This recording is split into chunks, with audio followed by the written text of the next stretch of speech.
Vous êtes sûr Jésus sur vie? C'est comme ça que l'homosexualité est une énorme et vaste bêtise, une vaste blague. L'homosexualité n'a pas de sens. Même si vous voulez fermer la Bible, ça n'a pas de sens. Pour avoir des enfants, vous commencez à recourir aux ovules. Qu'est-ce que vous faites? Vous commencez à adopter des enfants qui ont été fabriqués par un homme et par une femme. Fabriquez vous-même les enfants. Pourquoi je ne t'entends pas? Tu es homosexuel. Même si tu es homosexuel, que l'Éternel te délivre ce soir. Je disais que l'Éternel te délivre ce soir. Non, je n'ai pas entendu. Je dis que l'Éternel te délivre ce soir.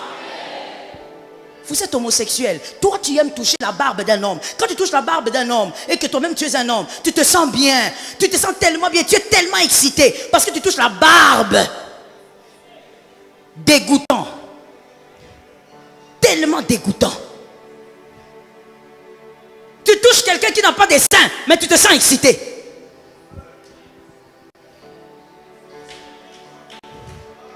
Non, est-ce que je peux parler? Est-ce que je peux parler? Dieu a créé la poitrine de la femme pour que ça excite l'homme. Ainsi les choses ont été faites. Mais toi tu es un homme. Tu es en face d'un homme qui a des muscles comme toi. Au lieu de prendre cet homme, de l'envoyer vers une quinoise ici qui cherche les mariages, toi tu t'accouples avec un homme. Abomination. Faites les enfants vous-même. Il y a tellement de femmes ici. Regarde comment mes filles là, elles ont même vieilli là. Elles cherchent des hommes. Mais vous verrez, le diable est mauvais. Que quelqu'un dise à son frère, le diable est impoli. N'a comprendre. Tu n'as pas dit à ton frère, parce que pour toi le diable c'est ton cousin. J'ai dit à ton frère, le diable est impoli. C'est que moi j'ai remarqué, sous ce soleil, la majorité d'homosexuels sont très beaux. Tellement beaux. Donc quand tu regardes toi-même, tu dis, quelle perte. Mais tu préfères toucher un homme. Il n'y a pas de poitrine. Mais toi tu aimes ça. Tu aimes le plat.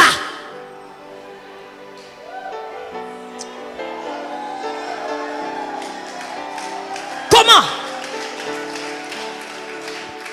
Donc toi tu aimes ce qui est plat. Dieu lui-même il a pris Ève. Il a fabriqué. Il a dit non, non, non. Adam, Dieu a regardé Adam. Lui qui dort là, il est tout plat. Non, elle ne sera pas plate. Elle, je mets un peu des oranges, tu gonfles. Parce que c'est important pour l'homme. Mais toi tu aimes le plat. Tu aimes le plat. Et après le plat là tu dis oui, oui c'était bien. Qu'est-ce qui était bien? Dégoûtant. Dégoûtant. Et vous voulez nous dire il faut être tolérant. On ne tolère pas le diable. Dans ma maison il ne faut pas tolérer le diable. Dans ta vie tu ne tolères pas le diable. Dans ta famille ne tolère pas le diable. Le diable ne se tolère pas.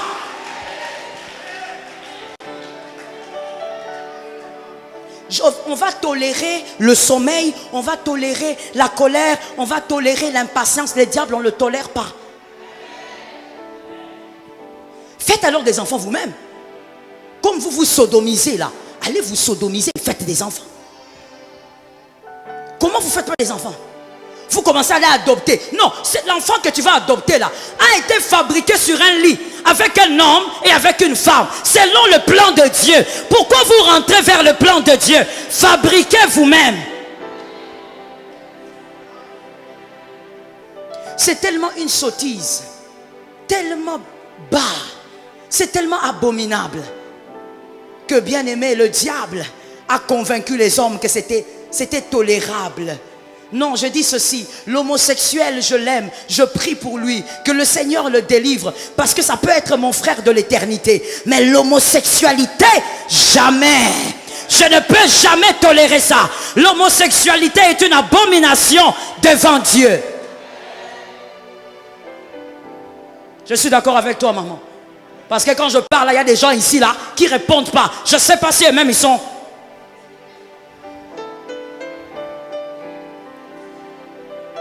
L'homme doit dépendre de la femme et la femme dépend de l'homme. Ainsi ont été faites les choses. Le Seigneur veut nous rappeler toujours l'humilité. Sois humble.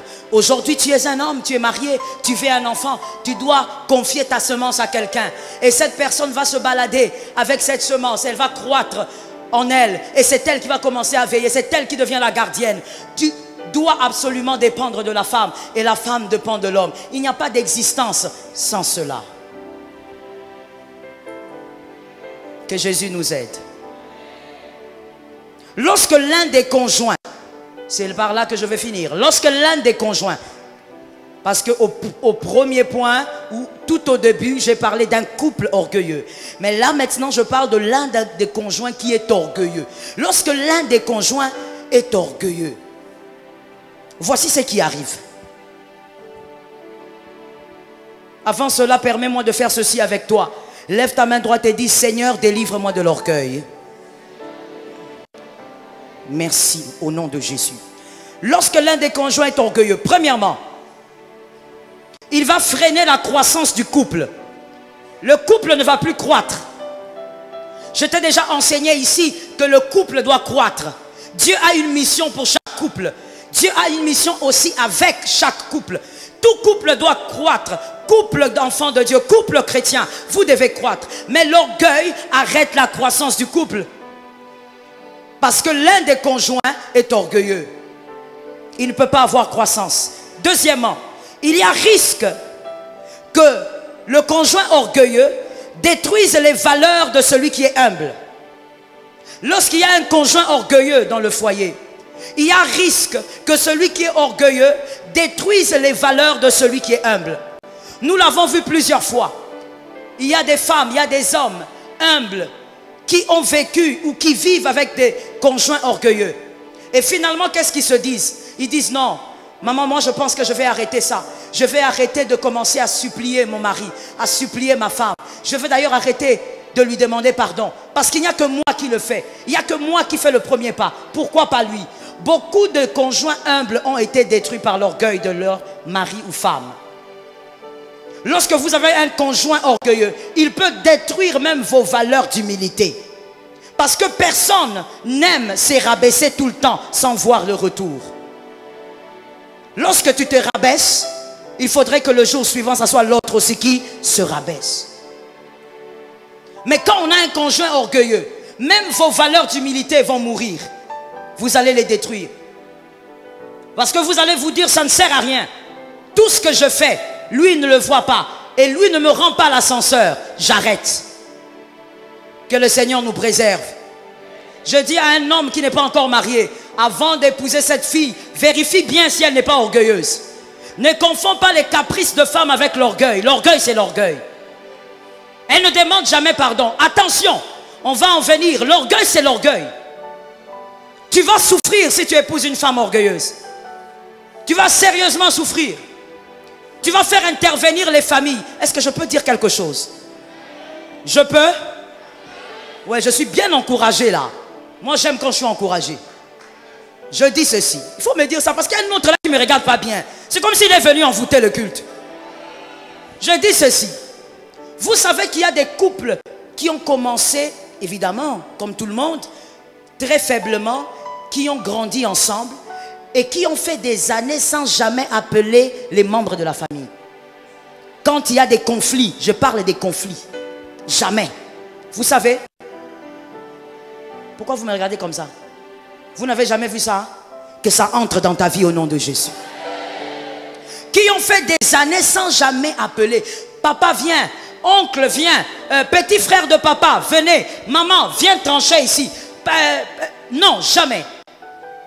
Ils ont vécu comme ça, sans jamais faire intervenir la famille. Pourquoi? Non seulement parce qu'ils règlent les problèmes eux-mêmes, mais aussi parce qu'ils ont tué l'orgueil. C'est des fois l'orgueil qui pousse à un homme de dire, maman, venez prendre votre fille ici, venez la rééduquer. C'est quoi ça d'abord? C'est d'abord un manque de politesse pour la belle-mère. Comment tu peux dire qu'une grande fille comme ça, grosse comme ta femme, qu'on puisse la rééduquer? Elle est trop grande. Tu veux qu'on la rééduque par qui? C'est un manque de respect pour la belle-mère. Par la grâce de Dieu, j'ai 17 ans de mariage. Et l'Éternel me fait grâce. Tu reçois la grâce aussi sur ta tête. C'est toi qui as acclamé en premier. Il y a d'autres qui sont jaloux carrément. Jamais moi et mon mari, on a appelé un membre de famille pour traiter un problème. Jamais. Je l'ai dit devant plusieurs témoins. Jamais. Si nous devons nous tirer les cheveux, on va le faire dans la chambre et on va finir là-bas. Jamais. Gloire à Dieu. Dieu a permis que ma mère parte très vite. Bon, très vite, c'est-à-dire avant que je ne me marie. Mais mon père est là, par la grâce de Dieu. Il est en train d'aller vers les 90. Bien, il va arriver là-bas. Il va arriver. Je crois. Mais jamais, je n'ai appelé mon père, mon mari a appelé mon père pour dire, viens ici, il y a des problèmes, ou interviens. Jamais. J'ai des grandes sœurs. On n'a jamais appelé l'une d'entre elles. Et moi de même, j'ai vécu avec ma belle-mère ici. Pour vous qui étiez là, jamais c'est arrivé. Jamais. Pourquoi? Parce qu'il y a une autre façon de faire aussi. On n'est pas obligé de vivre dans l'orgueil et toujours faire intervenir toute la famille. Qu'est-ce que vous êtes? Vous n'êtes pas la NASA? Vous êtes devenu comme la NASA? Tout le monde doit s'intéresser à vous. Qu'est-ce qui se passe là-bas? Non, oncle vient. Pourquoi l'oncle doit venir? Je peux parler? Est-ce que je peux choquer? Est-ce que je peux vraiment choquer quelqu'un? Est-ce que quand toi tu vas là-bas avec ta femme sur le lit, l'oncle y participe? Je suis en train d'expliquer pourquoi je dis ça. Écoutez-moi. Pourquoi je dis ça? Parce que quand toi tu as du plaisir, tu es seul avec ta femme. Quand il y a des problèmes, tu appelles l'oncle. Non! Comme quand tu as du plaisir, tu es seul. Quand tu auras des problèmes, soyez à deux.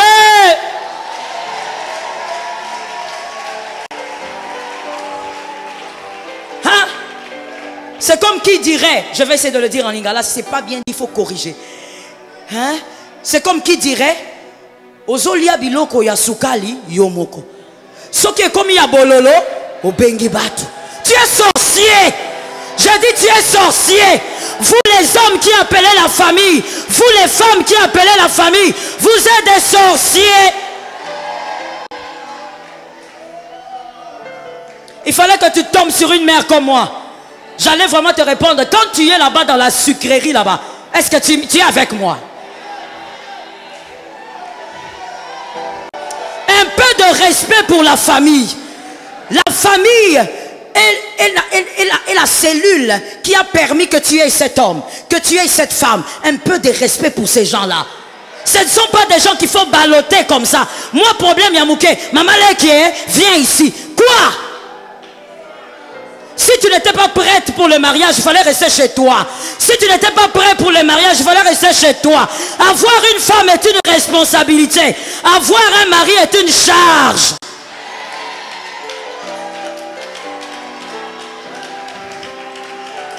Est-ce que quelqu'un m'a entendu? Avoir un mari, c'est une... Avoir une femme, responsabilité. Avoir une femme est une responsabilité. Avoir un mari, retiens les deux choses. Si tu es un gamin, que tu as 45 ans, mais dans la tête tu es toujours gamin, n'épouse pas une femme. La femme est une responsabilité. C'est-à-dire, deux fois elle monte, elle descend, mais tu dois avoir la maîtrise d'un leader. Tu dois savoir comment la maîtriser. C'est une responsabilité. Avoir un mari, c'est une charge. C'est lourd. C'est lourd. C'est plus lourd que l'alliance qu'on met au doigt. Ça pèse. À des moments, vous allez parler. Vous dites, non, non, non, ne faisons pas ceci. Parce que cet argent ne va pas suffire. Il te dit, oui, oui, oui, tu as raison, chérie. Oh là là, heureusement que tu es ma femme. Tu restes calme. 2 jours après, où est l'argent, chérie? Hein? Chérie, l'argent qu'on avait dit qu'on va garder. Ah! L'argent là. Bon, j'avais un problème urgent. L'argent est parti. Charge. Tu es obligé de supporter ça. Même si cette erreur-là va engloutir toute la famille, tu es obligé de supporter. Si toi tu es jeune sœur, tu n'as pas des épaules costauds pour porter la charge, reste encore célibataire. Au lieu de commencer à dire aux gens, je connais des garçons comme ça, ils appellent, papa Leki, viens chercher ta fille ici. Si c'était moi le papa que j'allais dire, reste avec ta femme là-bas. Avant de se marier, il faut réfléchir. Et il faut savoir qu'il y a charge et responsabilité. Que l'Éternel nous fasse grâce. Lorsqu'on est orgueilleux, troisièmement, l'orgueilleux dans le couple va imposer très souvent un mauvais climat. Va imposer une mauvaise atmosphère. On n'est jamais dans la joie. Un couple est un lieu de joie. Ça tombe sur toi, Moïse. Même Adam a dit, voici cette fois celle qui est hausse de mes os. Il était dans la joie. Tu ne peux pas être dans un couple, tu as toujours le visage fermé. Tu sais que tu es malheureux. Qu'est-ce qui t'arrive? C'est un lieu de joie, un lieu de bonheur. Mais quand on est orgueilleux, on est là, on ne veut pas causer avec sa femme, on ne veut pas parler. Et qu'est-ce qu'on dit? On dit, bon, de toutes les manières, cette femme n'est pas intelligente. Bah, moi, j'aimerais poser la question, parce que c'est souvent la phrase que la plupart d'Africains, malheureusement, disent. Cette femme n'est pas intelligente. Donc quand il vient à la maison avec son orgueil là, il ne cause pas, il va dans sa chambre, il fait ses choses. Je vais poser la question à ces hommes-là. C'est un grand risque que vous prenez. Vous prenez le risque de faire des enfants avec une femme moins intelligente. C'est un grand risque, pourquoi? Parce que la personne qui éduque les enfants, c'est la femme. Donc au fait, vous faites des enfants qui vont être éduqués par une femme moins intelligente. Au finish, vous aurez des enfants. Quel risque? Je crois que celui qui a un problème d'intelligence, c'est celui qui prend ce genre de risque. Quand tu prends ce genre de risque, tu as un problème d'intelligence. Comment toi, celle-là est ta femme et tu dis qu'elle est moins intelligente, je n'ai pas le temps de passer du temps avec elle. Ce qu'elle dit, c'est toujours bas. Comment tu as fait d'abord pour te retrouver avec une femme qui dit des choses toujours basses? L'orgueil. Quand il y a des hommes comme ça, vous savez, il y a un monsieur comme ça qui était dans mon bureau, il me racontait des choses comme ça, à dormir debout. Quand je l'écoutais, à un moment donné, je dis, d'accord, dites-moi un peu, vous aimeriez que votre femme soit comment? Quel genre de causerie? Bon, maman, je ne sais pas. Je ne sais pas. Je ne sais pas. 3 minutes. Je ne sais pas. Finalement, moi, je commençais même à me poser la question, est-ce que cet homme est intelligent? Non, je commençais vraiment à me poser la question, comment un homme adulte de cet âge, il peut 3 minutes? Je ne sais pas. Toi, tu veux quel genre de causerie? Tu as dit qu'elle n'est pas intelligente, tu veux qu'elle parle de quoi? Il ne sait pas. Jusqu'à quitter de mon bureau, il ne savait pas ce qu'elle voulait. Des fois, on se plaint par orgueil. Le problème n'est pas la personne qui est en face, c'est l'orgueil que tu as. Sois délivré de l'orgueil. Je suis d'accord avec toi. Lorsqu'on est orgueilleux, un conjoint orgueilleux, on rendra le dialogue difficile, comme je viens de le dire. On rend le dialogue difficile. Vous savez, il y a des couples qui ne blaguent pas ensemble. Il y a des couples, quand ils se rencontrent, hommes, femmes se rencontrent, c'est seulement pour parler des enfants, les frais scolaires, les problèmes que les enfants ont eu à la maison, pour parler des problèmes d'argent qu'ils ont à la maison, les dettes qu'ils ont. Mais il y a des couples qui ne blaguent pas. Il y a des couples qui ne badinent pas. Comme Isaac et Rebecca. Il y a des couples qui sont tellement sérieux que ça ressemble à qui? Je ne sais pas comment dire, parce que même Hitler blaguait avec sa copine. Je ne sais pas quoi dire. Eux, ils ne blaguent pas. Ils ne jouent pas. Ils ne se lancent pas des petites blagues pour se titiller. Non, non, non. Dès que la femme veut essayer de faire une petite blague, l'homme qui dit, c'est ça que tu me dis? C'est ça que tu me dis? C'était une blague. Quelle blague? Moi, j'aime pas les blagues comme ça. Hein. Bon, toi, tu aimes les blagues comment? Toi, fais un peu des blagues. Ils ne blaguent pas. Même quand à la télé, il y a quelque chose. Je vous dis que j'ai connu un couple comme ça. Même à la télé, quand il y a quelque chose qui amuse, la femme qui rit, ah, parce que la femme est une grosse blagueuse, au fait. Elle est une grosse blagueuse dans la famille. Ils ont grandi comme ça. Ils s'amusent comme des fous. Alors, la femme est comme ça. Alors, quand elle se marie, elle ne savait pas qu'elle a épousé un homme différent. Elle avait suivi le français et les diplômes. Alors, arrivée maintenant devant la télé, quand la femme voit un truc là qui fait rire, la femme, elle se met à rire. Et l'homme qui dit, pourquoi tu ris comme ça, comme une femme de la rue? Hein? Tu ris. Il rit comme une femme de la rue, ça veut dire quoi? Une femme de la rue, d'abord, c'est qui? Pourquoi tu ris comme ça? Tu montres tes dents. Mais elle montre ses dents à son mari. montre ses dents, elle est dans son salon. Mais il y a des hommes comme ça, ils ne blaguent pas, ils ne rient pas. On les a fait grandir comme ça. Armée du salut. Le papa, quand il vient comme ça, Jean-Luc, oui. On part, oui papa. Non, il ne blague pas. Il ne blague même pas avec ses frères, ses soeurs, il ne blague pas. Eux, ils ont grandi dans l'atmosphère Sarajevo. Ils ne blaguent pas. Ils sont là comme ça. Donc la femme se sent crispée. Des fois la femme qui me dit, maman, je ne sais pas comment faire. Moi, je me sens crispée, je me sens étouffée. J'ai envie de lui dire, maman, il fallait bien choisir. Mais elle est déjà mariée. Il y a des hommes comme ça, il est tellement orgueilleux. J'insiste sur les hommes, je sais de quoi je parle. Il est tellement orgueilleux que lui, il ne peut pas blaguer avec sa femme. Il a l'impression que sa femme, c'est la petite sœur de sa petite sœur. Voilà pourquoi personnellement, je peux parler? Personnellement, moi, je n'aime pas les femmes qui appellent leur mari Yaya.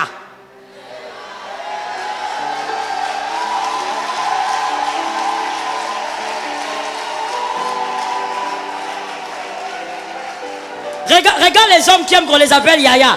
Ils rient pas. Ils veulent qu'on les appelle Yaya.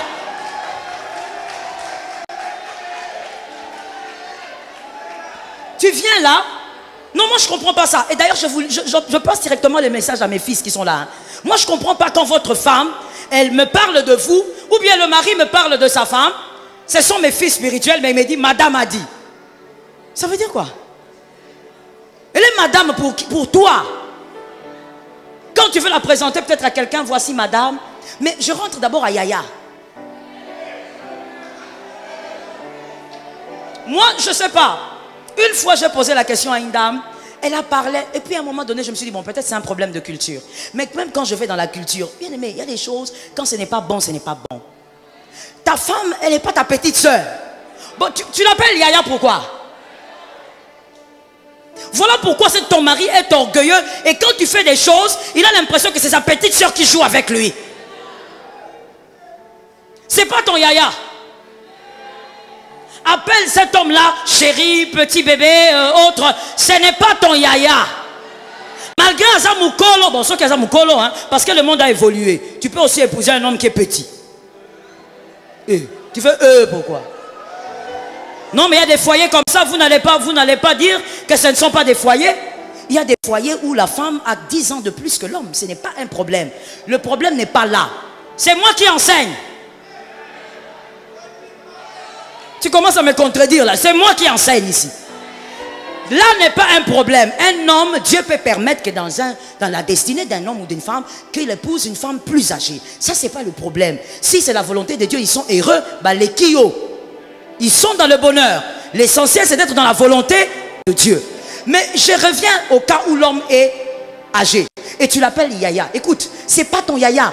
C'est pas à cause de 3, 4 ans, 6 ans, 7 ans de plus qu'il est ton Yaya. Parce qu'on ne couche pas avec un Yaya.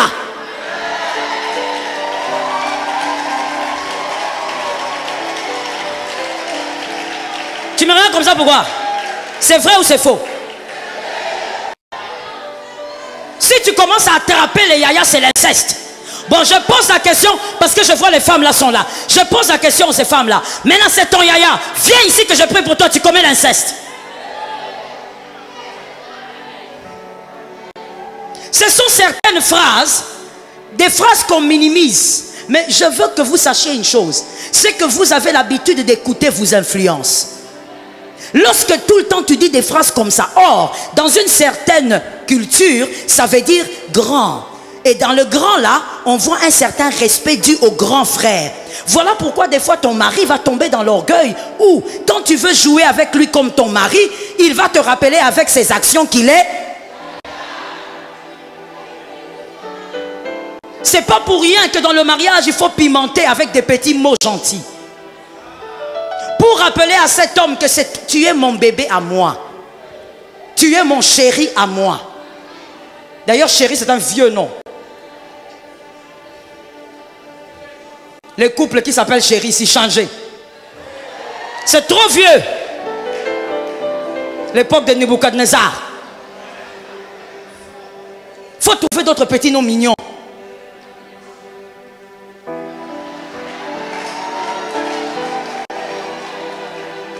Ça, c'est pas moi qui ai dit, c'est elle. Je disais donc, il faut éviter ça. Des fois, il y a des choses qu'on répète de manière désintéressée, mais qui tuent l'harmonie et la joie, le bonheur d'un couple. À des moments où on peut dialoguer, à des moments il faut blaguer, à des moments il faut jouer, il faut même rouler à terre avec ta femme. Tu ne peux pas le faire, tu es trop yaya. Tu es tellement yaya que... Et puis tu dis même à ta femme, je sais que quand je parle à des gens ici, je sens dans mon esprit qu'ils sont là. Tu dis même à ta femme, ah, laisse les choses comme ça pour comme des petits enfants.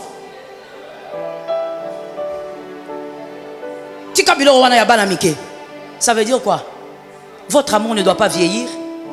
Si vous avez envie de sauter, sautez à deux. Tenez-vous les mains comme ça, commencez à sauter. Si vous avez envie de vous rouler à terre, roulez-vous à terre. C'est quoi le problème? Et d'ailleurs, si vous avez des enfants, faites-les devant les enfants. Vous aurez des enfants qui vont grandir sans blessure. Aujourd'hui, nos bureaux sont remplis de jeunes gens, plus que même des parents, plus que des mères et des pères. Nos bureaux sont remplis de jeunes hommes que vous voyez ici, remplis de blessures. Mais d'où viennent ces blessures? La manière de vivre d'un père et de sa femme. La manière dont tu causes avec ta femme, des fois, tu es là en train de rire. Il y a même certains parents, j'ai vu, quand ils causent avec leur femme, dès que l'enfant passe. Donc directement, l'homme, il ferme le visage, il renfonce le visage, comme si il faut, la bonne éducation, c'est de montrer à l'enfant que nous ne rions pas. C'est pas ça la bonne éducation. L'enfant doit grandir dans la bonne humeur. Regardez les gens qui ont du mal même à sourire à l'église. La majorité, ce sont des gens qui ont grandi de manière très compliquée, de manière très bizarre. Des gens en grandissant, ils ne riaient pas beaucoup parce que l'atmosphère de la maison ne permettait pas le rire. Vous allez faire une blague ici, tout le monde rit. Lui, il vous regarde, il demande pourquoi les gens rient. Parce qu'il a grandi dans... leur maison était comme sur des braseros. Il n'y avait jamais l'humeur de gaieté. Il n'y avait jamais l'humeur des blagues. Un couple, là où l'homme ou la femme est orgueilleux, il n'y aura pas de dialogue normal. Lorsqu'on dit dialogue, je l'ai dit tout à l'heure, il ne s'agit pas que de causer, même de blaguer, de rire, de se titiller, de parler de tout et de rien. Quand les deux sont humbles, l'atmosphère de gaieté règne. Amen. Il y a les hommes qui sont pressés de rentrer chez eux. Quand il va au travail, il est pressé de rentrer chez lui. Il dit, je dois voir ma femme. Mais il y a d'autres hommes, quand il finit le travail, aujourd'hui on a fini tôt, hein? Non? Sinon on a fini à l'heure. Non, non, non, non, non. Bon, allons un peu nous balader là quelque part. Il n'a pas envie de rentrer à la maison. Parce qu'il n'y a rien de bien là-bas. On ne s'amuse pas là-bas. Avec sa femme, la causerie, ce sont les enfants, les frais scolaires et autres. On ne blague pas, on ne badine pas, il n'y a rien. Que l'Éternel délivre. Le 5e point, je veux m'arrêter là.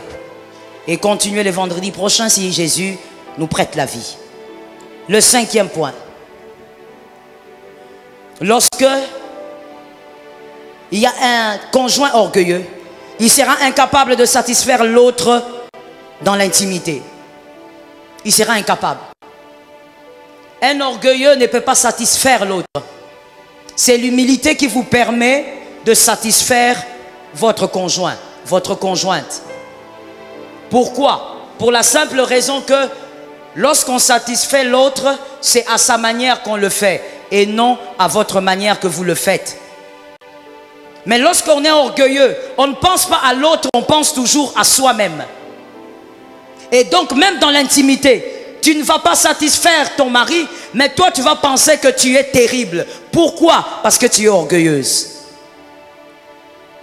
Quand on est humble, on cherche à comprendre. Qu'est-ce qui peut amener l'autre à la satisfaction?